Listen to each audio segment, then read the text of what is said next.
Nobody talks about the moment after the emergency hits. Not the storm, not the power cut, not the busted pipe. The moment after, when you reach under the sink and realize you don't have what you need. Before we continue, hit that subscribe button. We post videos like this daily, and you don't want to miss out. Here's the thing nobody tells you.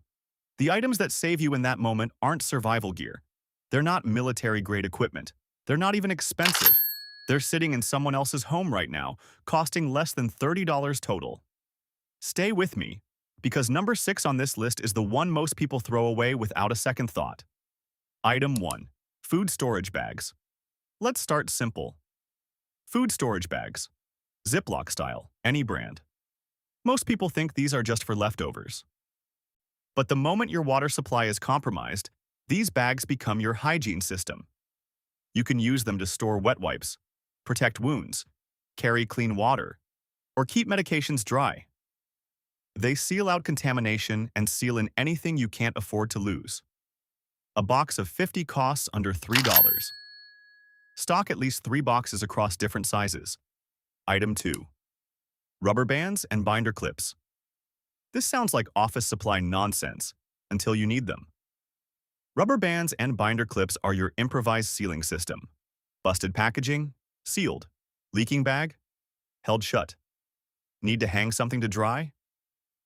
Done. In a no-water situation, keeping things clean and contained is everything. These let you reseal anything you've already opened. Food, medicine, supplies. Under $2. And most people have 0 spares. Item 3. White vinegar. Now, we're getting into the ones that actually surprise people. White vinegar is one of the most underrated items in emergency preparedness. It's a natural disinfectant, a deodorizer, a surface cleaner, and a rinse agent. All in one bottle. No running water?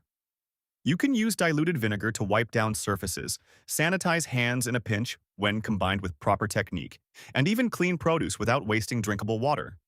A gallon costs under $4. It lasts practically forever. And the next item? It works hand in hand with this one. Item 4. Aluminum foil. Heavy-duty aluminum foil is one of the most versatile items you'll ever stockpile. You can cook without pots over an open flame. You can line surfaces to keep them clean without water. You can wrap and preserve food longer. You can even reflect heat to stay warm. In a situation where running water is gone, the last thing you want is extra dishes to clean. Foil eliminates that problem entirely. 2 rolls. Under $5. Done. Item 5. Batteries. AA and AAA. Power goes before water does, almost every single time. Flashlights, radios, handheld fans, medical devices, they all run on batteries. And when the grid goes down, those batteries become currency. Buy multi-packs, store them cool and dry, rotate them every year. This one's obvious. And yet, it's the item people forget to restock after the last emergency. Don't be that person again. Now, item 6. This is the one I mentioned at the start. Most people literally throw this away. Item 6. Heavy-duty garbage bags. Not regular garbage bags. Heavy-duty. These are your emergency sanitation system. No water to flush? These bags line buckets for waste disposal. Need a rain poncho? Cut 3 holes. Need to haul water from an outdoor source? Double bag it. They also work as ground cover, makeshift shelter, waterproofing for electronics, and storage for anything you need to keep dry.